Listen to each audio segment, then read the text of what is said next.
네,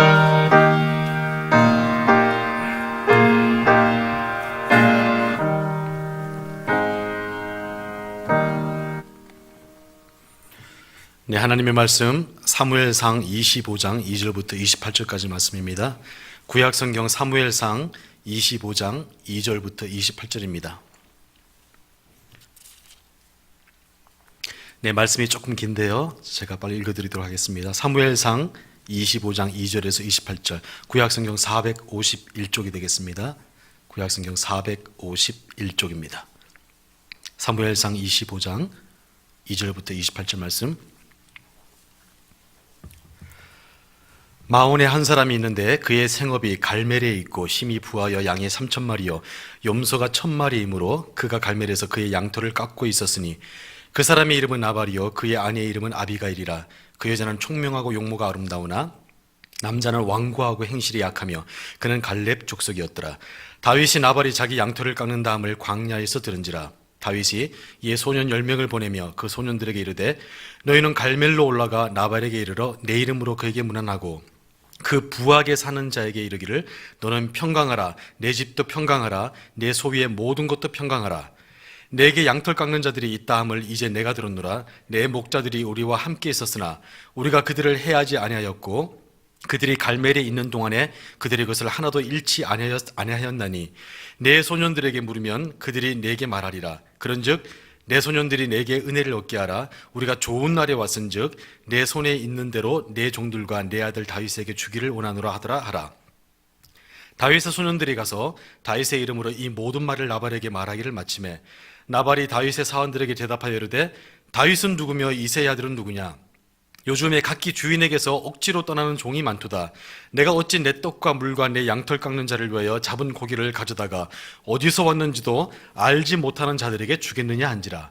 이에 다윗의 소년들이 돌아서 자기 길로 행하여 돌아와 이 모든 말을 그에게 전하매 다윗이 자기 사람들에게 이르되 너희는 각기 칼을 차라 하니 각기 칼을 차매 다윗도 자기 칼을 차고 400명가량은 데리고 올라가고 200명은 소유물 곁에 있게 하니라. 하인들 가운데 하나가 나발의 아내 아비가일에게 말하여 이르되 다윗이 우리 주인에게 문안하여 광야에서 전령들을 보냈거늘 주인이 그들을 모욕하였나이다. 우리가 들에 있어 그들과 상종할 동안에 그 사람들이 우리를 매우 선대하였으므로 우리가 다치거나 잃은 것이 없었으니 우리가 양을 지키는 동안에 그들이 우리와 함께 있어 밤낮 우리에게 담이 되었습니다. 그런즉 이제 당신은 어떻게 할지를 알아 생각하실지니 이는 다윗이 우리 주인과 주인의 온 집을 해하기로 결정하였음이니이다. 주인은 불량한 사람이라 더불어 말할 수 없나이다 하는지라. 아비가일이 급히 떡 200덩이와 포도주 2가죽부대와 잡아서 요리한 양 5마리와 볶은 곡식 5세아와 건포도 100송이와 무화과 뭉치 200개를 가져다가 나귀들에게 싣고 소년들에게 이르되 나를 앞서가라. 나는 너희 뒤에 가리라 하고 그의 남편 나발에게는 말하지 아니하니라. 아비가일이 나귀를 타고 산 호젓한 곳을 따라 내려가더니 다윗과 그의 사람들이 자기에게로 마주 내려오는 것을 만나니라. 다윗이 이미 말하기를 내가 이자의 소유물을 광야에서 지켜 그 모든 것을 하나도 손실이 없게 한 것이 진실로 허사라. 그가 악으로 나의 손을 갚는도다.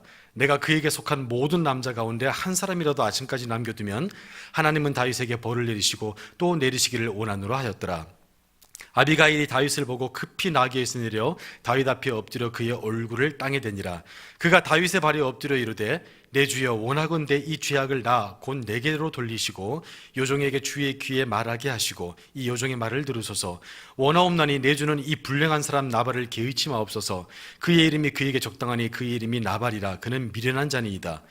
요종은 내 주께서 보내신 소년들을 보지 못하였나이다. 내 주여 여호와께서 살아계심을 두고 맹세하노니 내 주도 살아계시거니와 내 주의 손으로 피를 흘려 친히 보복하시는 일을 여호와께서 막으셨으니 내 주의 원수들과 내 주를 해하려 하는 자들은 나발과 같이 되기를 원하나이다. 요종이 내 주께 가져온 이 예물을 내 주 따르는 이 소년들에게 주게 하시고 주의 요종의 허물을 용서하여 주옵소서. 여호와께서 반드시 내 주를 위하여 든든한 집을 세우시리니 이는 내 주께서 여호와의 싸움을 싸우시며 내 주의 일생에 내 주에게서 악한 일을 찾을 수 없음이니이다. 아멘. 예, 조금 길었습니다. 오늘 오전 예배 마치고 이렇게 몇몇 분들이 이렇게 저를 이렇게 보시면서 이렇게 얼굴에 웃음을 이렇게 환하게 띠시면서 이렇게 뭔가를 기대하는 표정으로 저를 이렇게 보시더라고요. 그래서 이분들이 왜 이러시나라고 생각해 보니까 이 오후 예배에 대한 그 무언의 기대를 저한테 이렇게 보내시는 거였습니다. 제가 어쩌다 보니까 이렇게 설교 짧게 하는 걸로 이렇게 성도들에게 은혜를 끼치게 되는지 모르겠지만은, 제가 다시 한번 말씀드리지만 전 대학생들 앉혀놓고는 1시간 반씩 설교를 하는 사람이라서 제가 특기가 설교 길게 하는 거거든요. 그러니까 오해하지 마시고, 예수님께서 굉장히 짧은 삶을 사셨지만은 맨 마지막에 다 이루셨다고 말씀하셨듯이 설교 내용이 짧고 긴 것에 상관없이 하나님께서 예배 가운데서 필요한 모든 것들을 여러분들 주실 것들을 믿습니다. 제가 질문을 하나 드리겠습니다.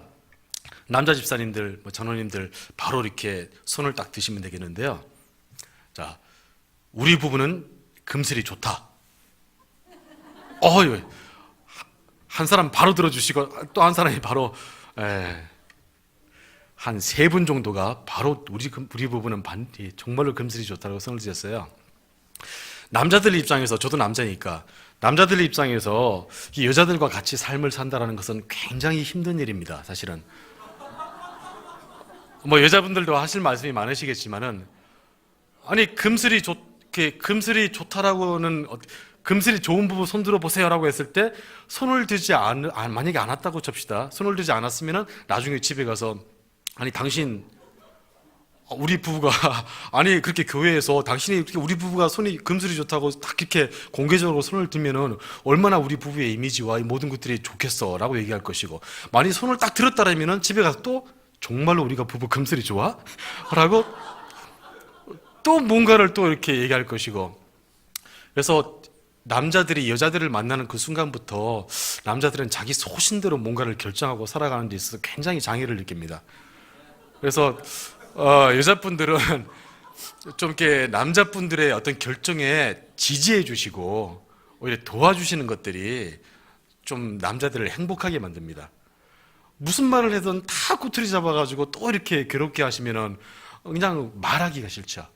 남자들이 말을 못해서 말하는 것이 아니라 뭔가 하는 것에 대해서 자꾸 그렇게 말씀을 하시니까.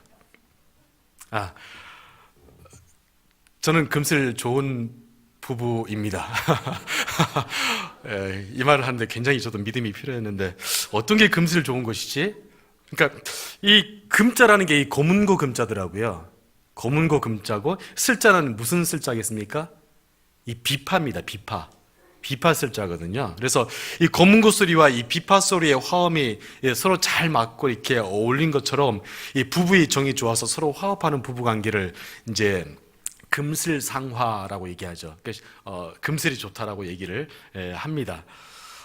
금슬이 좋은 부부들은 우리 주변에서도 찾아보기가 힘든 것 같아요. 성경에는 어울리는 부부들이 많이 있었습니다. 아담과 하와가 그랬고, 물론 하와가 조금은 잘못하신 분이 있었지만 어쨌든 이삭과 리브가도 마찬가지고, 그 아합과 이세벨도 꽤 잘 어울렸죠. 그만큼 악한 부부가 없었으니까요. 남편도 악하고 와이프는 더 악하고, 나름대로는 잘 어울린 조합이죠. 그것도. 근데 이 구약 성경에 나오는 부부 중에서 가장 어울리지 않을 것 같은 부부가 바로 오늘 소개되고 있는 이 나발과 아비가일입니다. 정말로 어울릴 것 같지 않은 부부. 누구지라고 생각하실 필요 없이 옆에 앉아 계신 분을 생각하시면 되겠어요.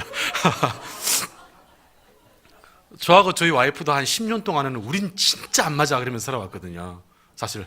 근데 뭔가 진짜 안 맞고 어울리지 않은 부부가 이렇게 소개되고 있는데, 이 저자는 이 나발을 소개할 때, 이 2절 말씀에 보면 그의 넘치는 이 부재산에 대해서 먼저 소개를 하고 있습니다. 그죠? 양이 몇 마리고 이렇게 부를 소개하고 있거든요. 그러고 나서야 그의 이름을 얘기를 합니다. 여러분, 사람이 나이 들어서 중요한 것은 어떤 인맥이라든가 이 재산이 아니라 그 사람의 평판이죠. 김 집사님은 집이 80몇 평이래. 이런 평판과 김 집사님은 정말로 온유하신 분이야 라는 거하고는 좀 차이가 있겠죠. 근데 나발은 그의 이것을 재산을 먼저 얘기한다는 것은 나발에게 있어서 이 재물이라는 것은 그의 인격을 앞서고 있음을 갖다가 묘사를 하고 있는 것이죠. 그래서 역시 3절 말씀에 보면은 역시 완고하고 행실이 악하다라고 나발을 소개하고 있습니다. 완고하고 행실이 악하다. 명예로운 가문이었습니다. 갈렙 족속이었거든요. 굉장히 명예로운 가문이었는데 속히 졸부가 된 거죠. 그 명예로운 가문에 태어나가지고 그냥 졸부였던 것입니다. 근데 이 가정에 이제 큰 사건 하나가 터지게 되어지는데 그것이 이 양털 깎는 날에 일어나게 됩니다. 양털을 깎는다는 것은 농부가 이 추수를 하는 거하고 같은 굉장히 기쁜 날이거든요. 그래서 축제일입니다. 그래서 이때 양떼의 주인들은 큰 잔치를 베풀고 가난한 사람들과 이웃들을 갖다가 초청해서 자비를 베푸는 것들이 하나의 관습이었죠. 그래서 이제 사울왕을 피해 가지고 굉장히 도피 중이고 굉장히 힘들었던 다윗은 좋은 기회다라고 해서 이제 나발에게 먹을 양식을 좀 달라고 도움을 요청하게 된 것입니다. 왜냐하면 그동안 이 나발의 양떼들을 갖다가 다윗의 군사들이 들에서 좀도둑부터 이렇게 여러 차례 보호해 줬거든요. 그래서 그 인연 때문에 당연히 이런 인연이 있으니까 나에게 충분히 먹을 것을 도움을 주리라 기대를 했던 것입니다. 그런데 이 나발의 반응은 굉장히 다른 반응을 보이고 있습니다. 다윗이 누구냐? 최근에 주인 집에서 도망쳐 나온 종이 있다고 들었는데, 이 주인 집이라는 것은 이제 사울을 얘기하고 있죠. 주인 집에서 도망쳐 나온 종이 있다고 들었는데 어디서 왔는지 근본도 없는 그런 사람들한테 내가 어찌 떡과 물을 주겠느냐. 이렇게 10절 말씀에 이렇게 얘기를 하면서 다윗을 갖다가 반역자로 몰고 모욕의 말을 하고 다윗이 보는 사람들을 빈손으로 돌려보냅니다. 이 소식을 들은 다윗은 엄청나게 붕괴를 해서 나발에게 이제 피해 보복을 하기로 작정을 하고 400명의 군사를 이끌고 200명을 이제 지켜야 되니까 400명의 군사를 이끌고 나발의 집을 향해서 이제 출전을 하게 됩니다. 이제 나발의 집에 대해서 이제 전쟁을 선포하게 된 것이죠. 여러분, 나발의 이름의 뜻이 뭐라고 그랬습니까? 어리석음입니다. 어리석음. 그는 그의 이름 뜻대로 정말로 어리석었습니다. 이 나발의 어리석음을 보면요, 한 세 가지를 볼 수가 있는데, 첫 번째는 이 은혜를 모르고 감사를 모르는 어리석음이 있습니다. 은혜를 모르고 감사를 모르는 어리석음. 이런 사람은 아무리 이미지가 좋아도 조금 마음이 좀 상하는 거예요. 두 번째는 이 고집이 세고 누구 말도 듣지 않습니다. 나발의 종들이 분명히 주인에게, 이 나발에게 얘기를 했을 겁니다. 다윗의 베푼 도움과 그 은혜를 갖다가 사실적으로 얘기하고 이렇게 모욕을 줘서 보내면 어떤 결과가 올 것인지도 아마 얘기를 했을 겁니다. 그런데도 나발은 어리석어서 귀를 기울이지 않았습니다. 나발 주인이 듣지 않자 이 종들은 요 주인에게 가서 조목조목 얘기하면서 하는 말들을 보면 우리는 그것을 알 수가 있는 것입니다. 여러분, 소통하지 않는 그 지도자는 역시 지혜롭다고 말할 수가 없을 것입니다. 우리도 역시 하나님의 말씀에 귀를 기울이지 않는다면 우리 역시 나발입니다.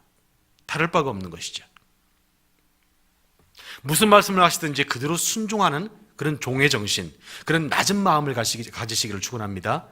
나발처럼 어리석어서는 안 되겠습니다. 세 번째는 시대를 분별할 수 있는 지혜의 눈이 없었습니다. 하나님의 뜻을 분별할 수 있는 마음의 지혜가 없었습니다. 나발은 이제 사울왕을 버리고 다윗을 왕으로 삼으시려는 하나님의 뜻을 알지를 못했습니다.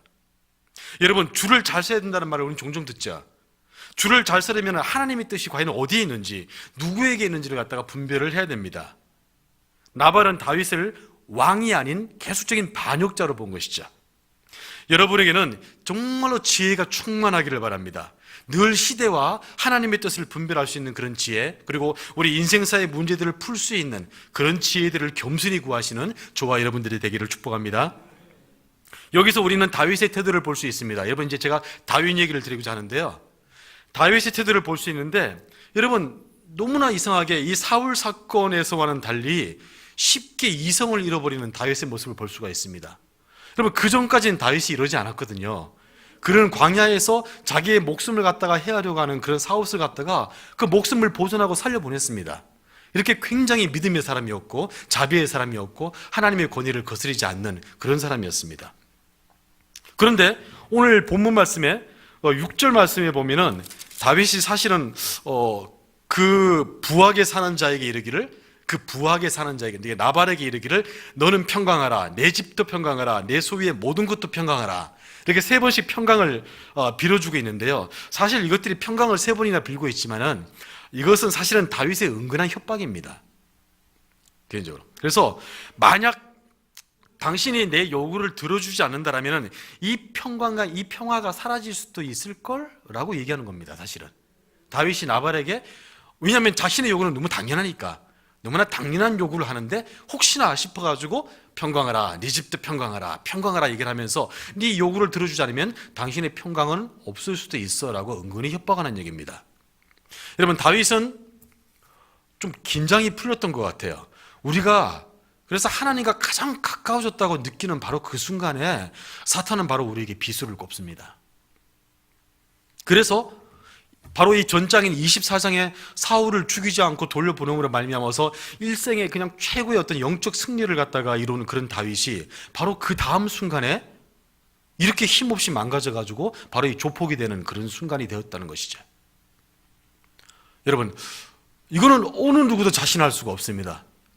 지금 앉아 계신 여러분들은 제가 개인적으로 자세히는 모르지만 여러분들의 얼굴만 보고 이렇게 있으면 정말로 그냥 천사 같으세요.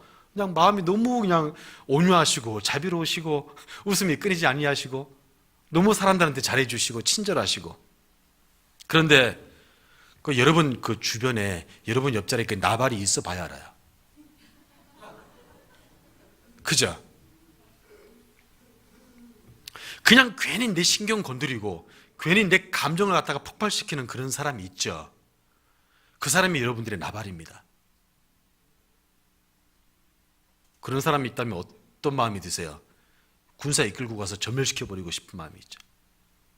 삼족을 멸해버리고 싶은 마음. 막 그런 마음이 들지 않습니까? 옆에 우리 주변에 나발이 있다라면은 여러분 우리한테 그런 마음이 듭니다.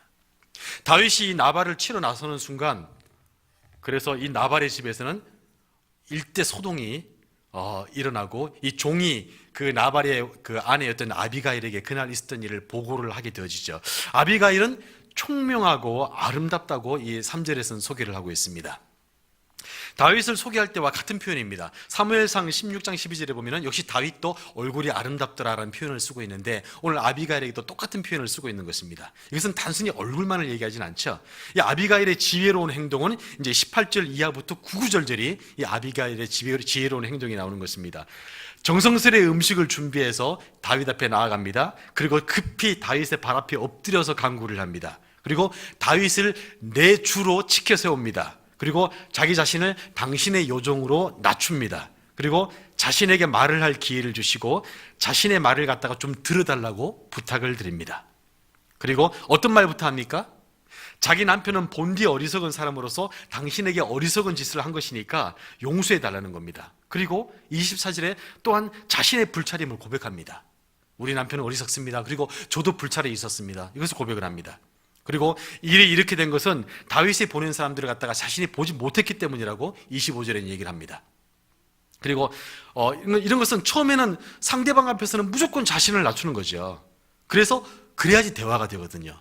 그래서 대화를 하고 난 다음에 그 다음 적절한 시기가 되면은 자신의 입장을 갖다가 설명하는 겁니다. 혹시 여러분 농협에 예금하신 분들 여기 꽤 되시죠? 작년인가 언제 농협에 무슨 해킹 사태 나고 막 그랬을 때 막 그 농협 가입자들의 어떤 그 재산적인 막 그 소리가 났을 때 TV에 그 농협 그 대변자 되는 사람들이 발표를 할 때 저는 굉장히 좀 황당했습니다. 아니 제일 우선이, 왜냐하면 그 금액이 엄청나게 큰 금액은 아니었거든요. 근데 농협 입장에서는 당연히 돈을 맡긴 고객들한테 안심하라고, 저희들이 실수로 이렇게 된 것이니까 충분히 걱정하지 마십시오. 얼마든지 그것을 보장해 드리겠습니다. 이렇게 얘기하고 안심시켜 드리는 것이 마땅한데 전혀 우리의 농협의 잘못은 없다. 이것은 무슨 해킹, 북한의 소행이다. 결국 이렇게 되어져 가지고 아주 그 변명하는데 급급하더라고요. 아니 그러면 누가 그 농협을 이렇게 돈을 맡길까요? 그 대화하는 자세가 아니라는 것이죠. 제일 첫 번째는 자기를 낮추는 겁니다. 철저히 자기를 낮추고 잘못을 시인하고 대답할 기회를 달라고 부탁을 하고 그제서야 다시는 일이 이렇게 된 겁니다. 저렇게 된 겁니다. 이렇게 얘기를 해야지 대화가 되는 것이거든요. 그리고 다윗이 하나님의 섭리에 의해서 이스라엘의 왕이 될 것임을 갖다가 이 28절과 31절 사이에 이 아비가일은 인정을 하고 있습니다. 앞으로 큰 일을 행할 분이 이렇게 후회할 만한 과오를 범해서야 되겠습니까? 이런 논리로 망가진 다윗의 자존심을 갖다가 세워주고 불편한 심기를 가라앉게 만들고 있는 것입니다. 그리고 여호와께서 당신을 왕으로 세우실 때 저를 기억해 주십시오 라는 말로 끝을 맺고 있습니다. 여러분, 잠시 동안 이성을 잃었던 이은 다윗이 이 아비가일의 지혜로운 어떤 그런 말에 고개를 숙이기 시작합니다. 그리고 그의 피 흘림을 막아주신 여호와께 다시 한번 감사를 드리면서 아비가일의 지혜를 갖다가 칭찬하기 시작합니다. 32절과 33절에 다윗은 아비가일의 지혜를 엄청나게 칭찬을 합니다. 그리고 다윗의 마음속에 비로소 소명의식이 되살아나기 시작합니다. 그리고 다시 한번 하나님의 주권에 다윗의 그 어떤 원수가품을 갖다가 맡기는 그런 순간이 되었습니다. 그래서 다음 장인 26장에 그 10광야에서 다시 한번 다윗은 사울을 살려주게 됩니다.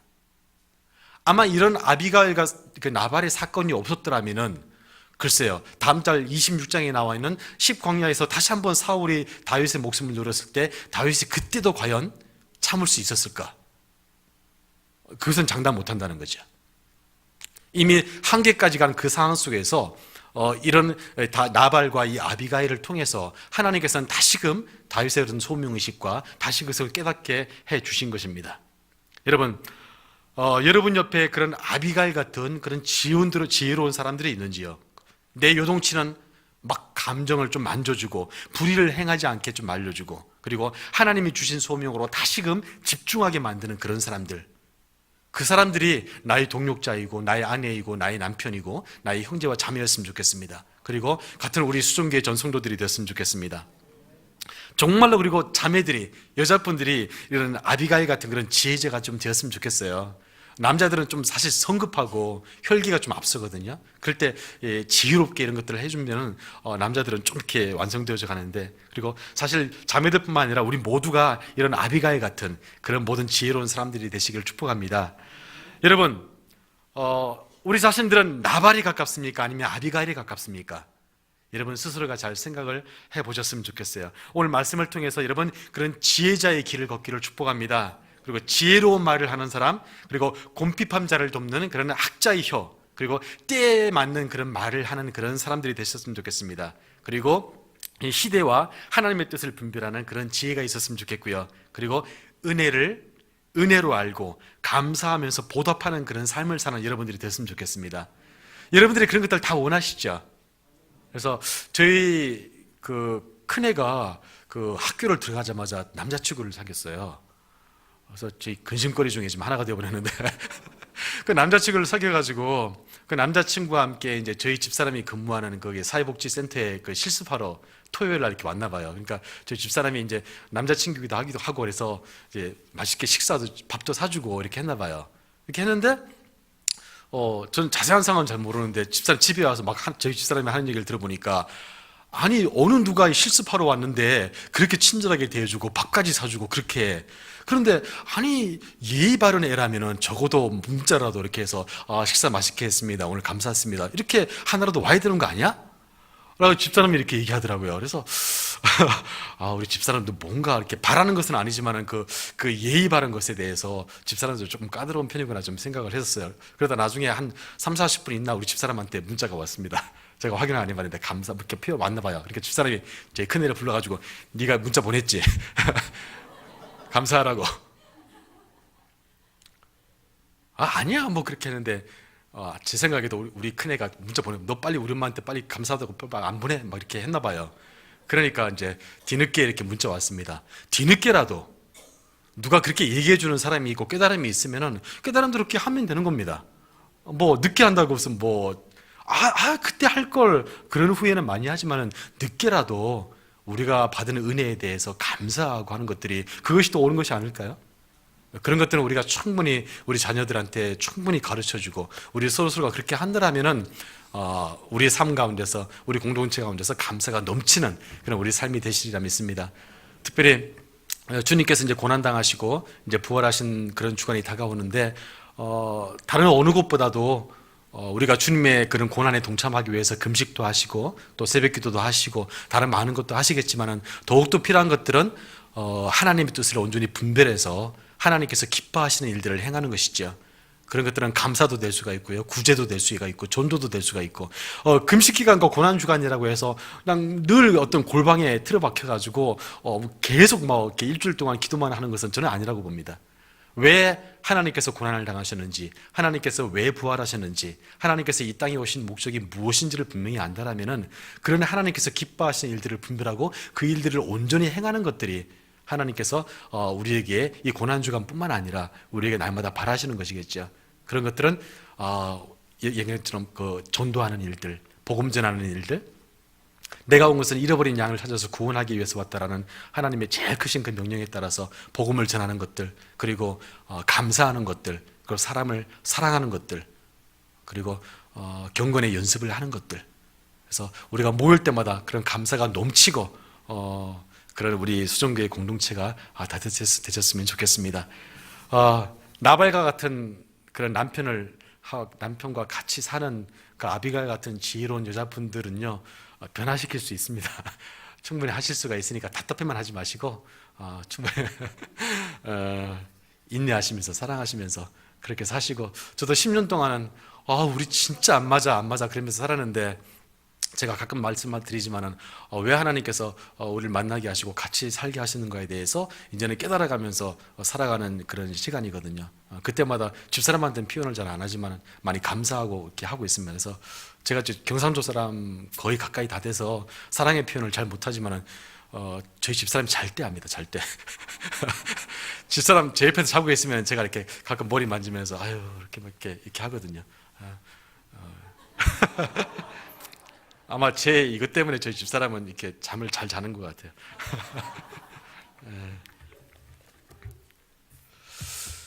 다시 한번 질문 드리겠습니다. 여러분, 저희 부부는 굉장히 금슬이 좋다라고 생각되시는 분들은 손 들어주시기 바랍니다. 아까보다 한 2배는 많아지셨네요. 감사합니다. 우리에겐 좀 더 믿음이 필요합니다.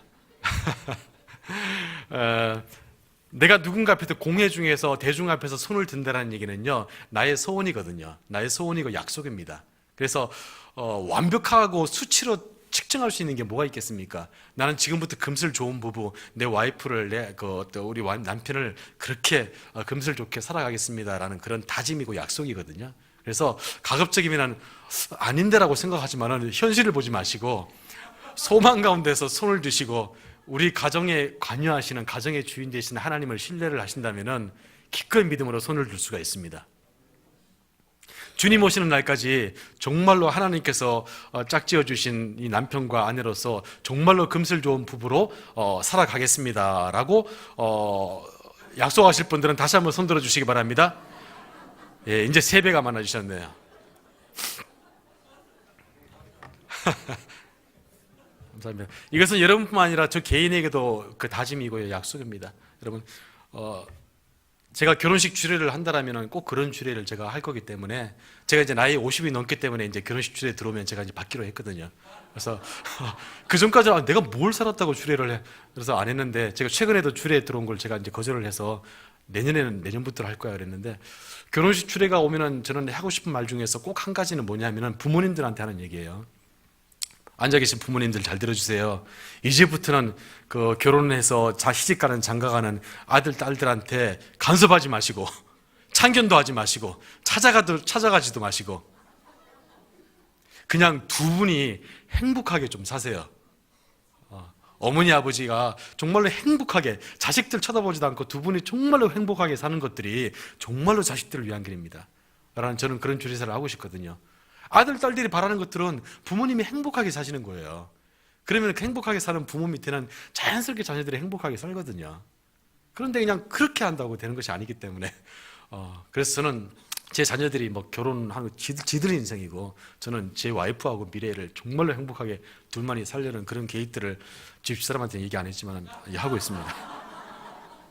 네. 설교를 항상 짧게 한다고 그래가지고 제가 이게 애정이 있어야 설교가 길어지나 봐요.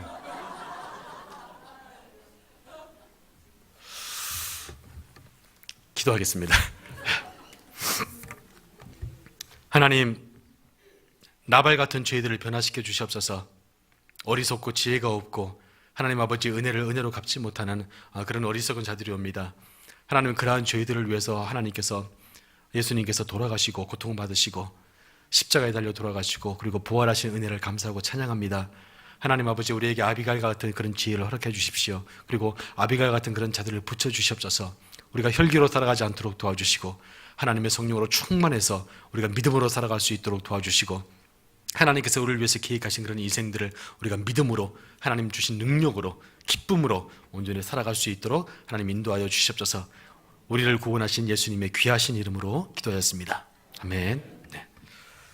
이 시간 우리 제3교구에서 나오셔서 우리 특송해 주시겠습니다.